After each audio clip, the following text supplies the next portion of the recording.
دا بعضې ظاهري ملایان دا عقیده لري هغه وایي چې ته ختمونه پسې کوئ خیراتونه پسې کوئ او مثلا دا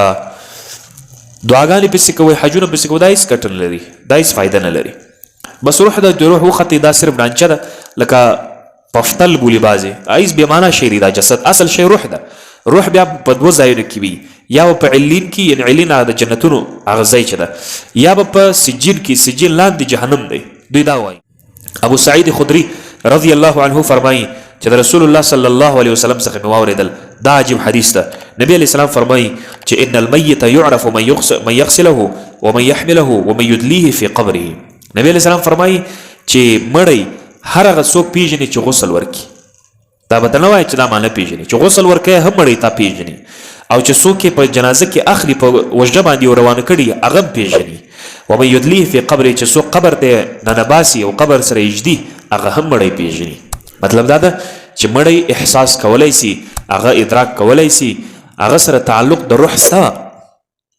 علامه سیوطي رحمه الله په خپل کتاب کې د علامه شرح الصدور باحوال الموتى والقبور کې عبد الله ابن عمر رضی الله عنهما روایت ذکر کړي نبی کریم صلی الله علیه وسلم او فرمایله چې تحفة المؤمن الموت د مؤمن تحفه چې د هغه مرګ ده یعنی د مؤمن دپاره مرګ دا یو تحفه ده تحفه چې هر څوک چاته ورکوي ښه شی ورکوي تر اوسه تا لیدلې ده چې انګار یا سکروټه دې چاته په تحفه ورکړي خو نه یې ورکوي ښه شی چې د انسان دپاره د الله رب العالمین دخوا مرګ یو تحفه ده ځکه تحفه ده چې انسان باندې ډېرې ابتلاعات راسي ډېر امتحانات راسي ډېر مشکلات راسي بیا خو مرګ ورته ښه ځکه چې مړ کېږي هم نه وي امتحانات هم وي خو سړی په عذاب وي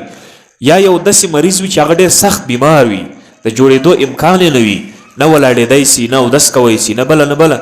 ټول کور ورسره په عذاب وي د دې دپاره خو مرګ تحفه ده بهتر ده یا یو داسې انسان چې هغه نیک سړی وي زمانه خرابه وي زمانه د فساد ډک وي نو دی د زمانې د فساد د وجې دی هم کیدی سي په فساد اخته سي نو د دپاره بیا مرګ تحفه سوه ګوره مرګ د هر انسان دپاره تحفه ده دغه شانته نبی کریم صلی الله علیه وسلم فرمایي بی بی عایشې صدیقه روایت کی چې الموت بطانة المؤمن او ورسره الموت غنیمة المؤمن مرګ دا د مؤمن غنیمت ده مرګ دا د مؤمن یو غنیمتي سیز غنیمت هغه څه ته وایي چې په تا ته ګټه لري نو مرګ هم د انسان دپاره ګټه لري امام احمد بن حنبل رحمه الله په خپل مسند کې د محمود ابن لبید څخه روایت کوي هغه د رسول الله صلی الله علیه وسلم څخه روایت کوي نبی علیه السلام فرمایي یکره ابن آدم الموت والمیت خیر له من الفتنه نبی علیه السلام فرمایي چې ابن آدم انسان د مرګ څخه ډېر بیریږي هر انسان د مرګ څخه بیریږي نو حالانکه مرګ د دپاره ډېر خیر دی د فتنې څخه انسان چې په فتنه واقع کېږي د هغه دپاره مرګ ډېر بهتر ده خو انسان مرګ نه خوښوي فتنه خوښوي دغه شانته بعض علما کرام فرمایي چې دا موت زما مطلب او خلاصه د خبرې دا ده چې بعضې خلک نن سبا خو ډلې ډلې دي بعض داسې خبرې کوي چې یاره چې مړ سولې روح دې د جسد څخه ووتی ستا جسد او روح هېڅ تعلق نه سره لري بس هلته وغورځوه ماران یې وخوري لړمان یې وخوري کارګان یې وخوري حیوانات یې وخوري بس ختم سي د دې نه حساب شته نه عتاب شته هېڅ شی نشته دا روح ته نه عذاب ورکول کېږي نه ثواب یو شی لا نشته دا بعضې ظاهري ملایان دا عقیده لري هغه وایي چې ته ختمونه پسې کوئ خیراتونه پسې کوئ او مثلا دا دعاګانې پسې کوئ حجونه پسې کوئ دا هېڅ ګټه نه لري دا هېڅ فایده نه لري بس روح د روح وختې دا صرف ډانچه ده لکه پفتل بولي بعضې هېڅ بې معنا شی دی دا جسد اصل شی روح ده روح بیا په دوه ځایونو کې وي یا به په علین کې یعنې علین هغه د جنتونو هغه ځای چې ده یا به په سجین کې سجین لاندې جهنم دی دوی دا وایي موږ ورته وایي چې یا روح او دا جسد دا دواړه تعلق سره لري روح او جسد زه منم چې ستا د بدن څخه فرض یې که روح ووتی جسم ده د جسم څخه روح ووتی ملک الموت روح یې ویسته خالي ډانچه پاته سو دی وایي چې دا روح او دا جسد تعلق نه سره لري دا جسد واخه اور ته ور واچوه کاټې که چې هر څه وکړي دا هېڅ معنا نه لري موږ وایو چې یا دا جسد او دا روح چې څه هم سره جدا سوي دي خو تعلق سره لري لکه د دې مثال زه ته وایم ته بیده په خوب کې هم ستا روح وځي که نه چکرې وایي ستا روح چې کوم ځای ته ورسي هغه ځای ته ادراک کولی سي په خوب کې ته خوب وینې بیده خوب وینې چې مثلا ما پسې خلک کلاشینکوف راخیستی وژني مې فرض یې که چړې اخیستې ما وژني یا مې یو څوک بندي کوي یا څوک جګ را سره کوي جنجال را سره کوي نو ته په خوب کې څومره ستړی که نه څومره ستړی انسان ډېر په تکلیف کې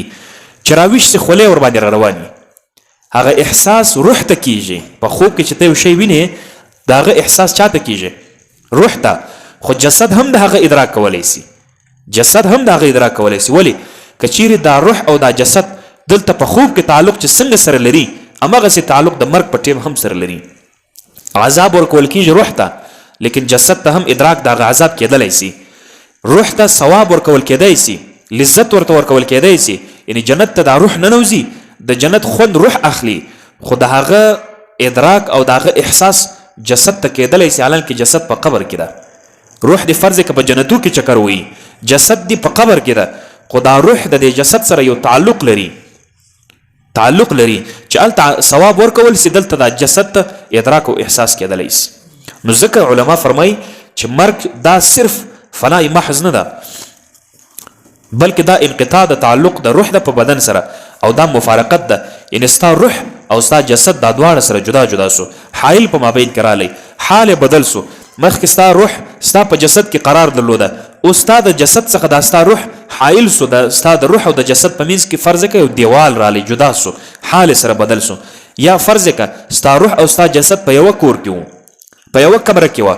اوس ستا روح په یوه کمره کې ده ستا جسد په بله کمره کې ده داسې فرق سره لري او مراد د انقطاع څخه هغه متعارف انقطاع ده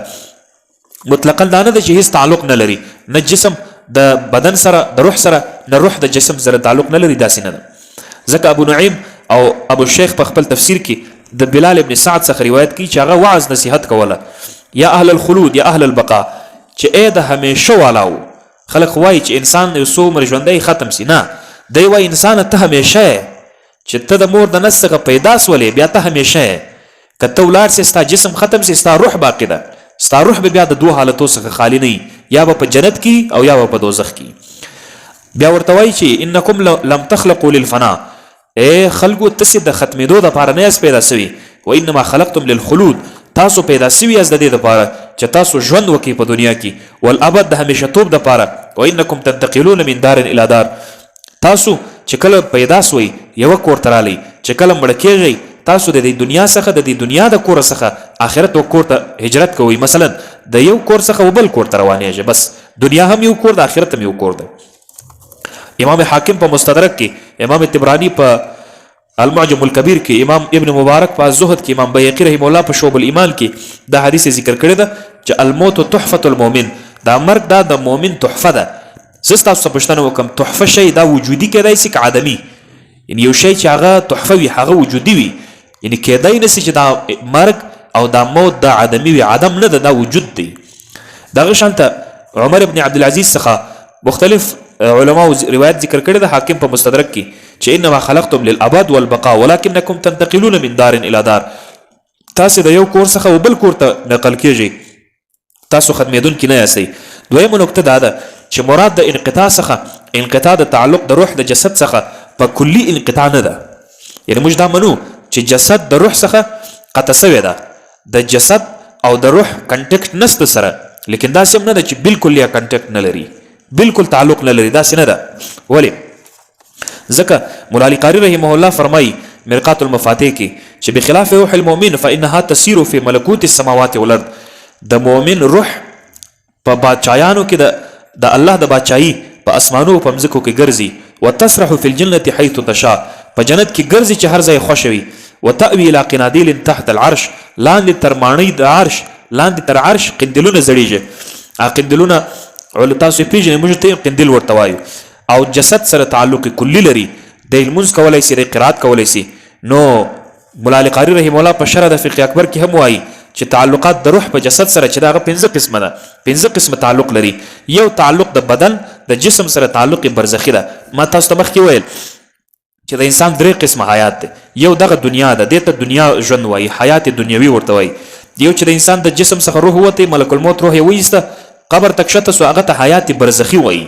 برزخي ځکه ورته وایي چې دوه جهات لري یو جهت د دنیا سره ده یو جهت د آخرت سره ده چې کله دا دویم سو دریم چې کله د انسان آخرت په ورځ باندې حشر او میدان ته راپورته کیږي هغه ته به عالم القیامه وایي درې عالم دي څو عالم درې عالم الدنیا، عالم البرزخ او عالم القیامه. دا درې عالم دي په ټوله دنیا کې. نو په عالم الدنیا کې، په عالم البرزخ کې هم دا روح د جسد سره تعلق لري. لکه اوس ګوره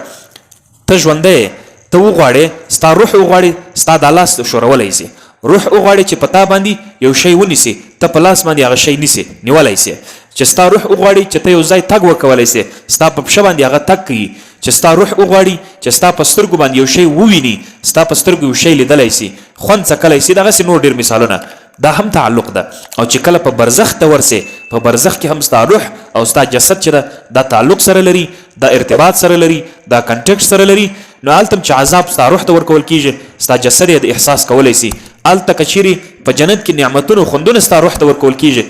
هلته احساس ستا جسد ته کېدلی سي. مطلب دا دی چې په حالت د برزخ کې تعلق لري او په آخرت کې خو بیخي تعلق سره لري.